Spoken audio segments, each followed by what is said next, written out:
Okay, have you ever imagined a war fought not with bullets or bombs, but with time itself?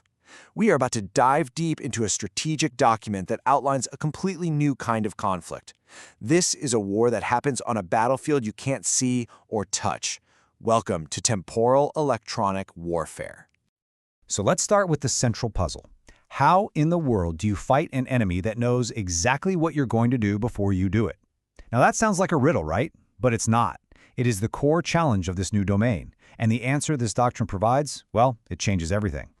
To get our heads around this, you have to forget about traditional battlefields. We're not talking about land, sea, air, or even space. The new front line is the fourth dimension itself. The fight is for control over the very fabric of cause and effect. And that's what they call the chronological domain. In this battle space, information isn't just power, it's the ultimate weapon. And the future? That's the ultimate prize. This isn't about who has the biggest army anymore, it's about who knows, with absolute certainty, what's coming next. And this new kind of war really boils down to this one fundamental conflict. On one side, you've got the asset, causal certainty, basically perfect knowledge of the future. On the other side, you have the weapon, the ability to corrupt, to deny, or to completely fake that knowledge. It's a high-stakes game of seeing versus deceiving. All right, so we've got the battlefield down. Now, it's time to meet the entity that dominates it. It's codenamed Manhattan, and at first glance, it seems totally unbeatable, a real god of this domain.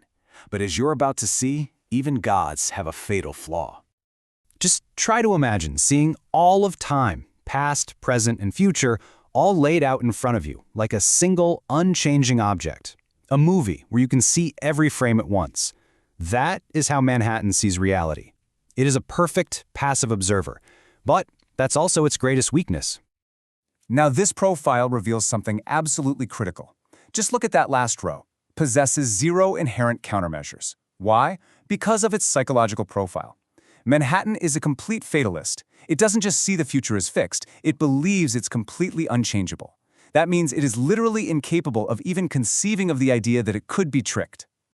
And this exact thing, this fatal flaw, this absolute, unshakable belief in a fixed future, is the chink in the armor of a god. It's what turns the perfect observer into the perfect victim. This quote from the doctrine just nails it. Manhattan's perfect perception is also its cage. It is a prisoner of its own certainty, and that leaves it totally defenseless against an enemy who can manipulate the very information it depends on. Think of it this way. It's like a security camera that can see everything with perfect clarity, but it can't tell the difference between a real event and a movie being projected onto a screen in front of it. It just records everything it sees as the absolute truth, and that makes it the perfect, undefended target for deception. So, how do you defeat an enemy you can't possibly surprise? You don't even try. You don't hide from it. You feed it a whole new reality. And that is exactly what the spoiler's weapon is designed to do. Meet Cyphel. This is the weapon designed to blind a god. It's not about brute force, it's an information weapon. Its whole purpose is to flood the currents of time with the storm of what the doctrine calls causal noise, basically polluting the timeline. So how does it actually do this? Well, the secret sauce is tachyons, these theoretical particles that move faster than light. Cyphel uses them to create what's essentially a DRFM jammer, but for time. You know how a jammer can create false targets on a radar screen? Well, Cyphel creates believable but totally fake futures. But okay, how does flooding the timeline with noise actually win a war? How do you use misinformation to take down a god? It all comes down to the art of signal degradation. So, in its natural state, before we interfere, Manhattan sees the future like this. A single, clean, high-fidelity signal. One clear path. Absolute. Certain. And then, Cyphel gets switched on, and it unleashes a storm. It's a chaotic broadcast of phantom timelines, causal paradoxes, and just pure, unadulterated temporal static. And this is the result. Total signal collapse. That one clear beam of the future, it's gone. It's completely drowned in an ocean of noise, contradictory possibilities, and lies. This is the fog of war, taken to its absolute, cosmic extreme. Manhattan can no longer tell what's real.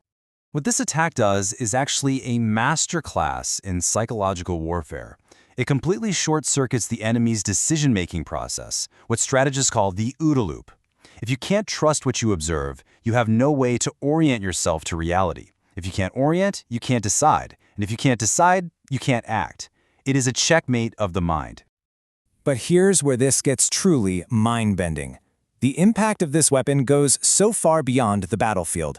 By completely shattering the certainty of a fixed future, SYFL unleashes something way more powerful than any weapon. It creates free will.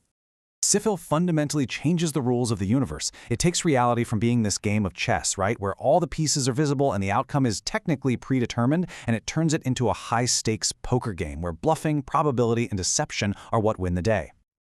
This right here is the ultimate payoff. By smashing the illusion that the future is already written, SYFL becomes what the doctrine calls an engine of freedom. It violently forces choice and uncertainty back into a universe that was, up until that point, a prisoner of fate. In other words, SYFL dethrones a god. It just strips away all of that metaphysical, all-seeing advantage. It drags the enemy down from the heavens to our level, turning a divine being into just another combatant on the field, a combatant that can be fought and beaten. And that leaves us with this final thought. In this new kind of war, what's more powerful? Is it the ability to see the future with perfect clarity? Or is it the ability to shatter that clarity, to become the spoiler, and make the future unknowable for everyone? The answer to that question just might define the future of conflict itself.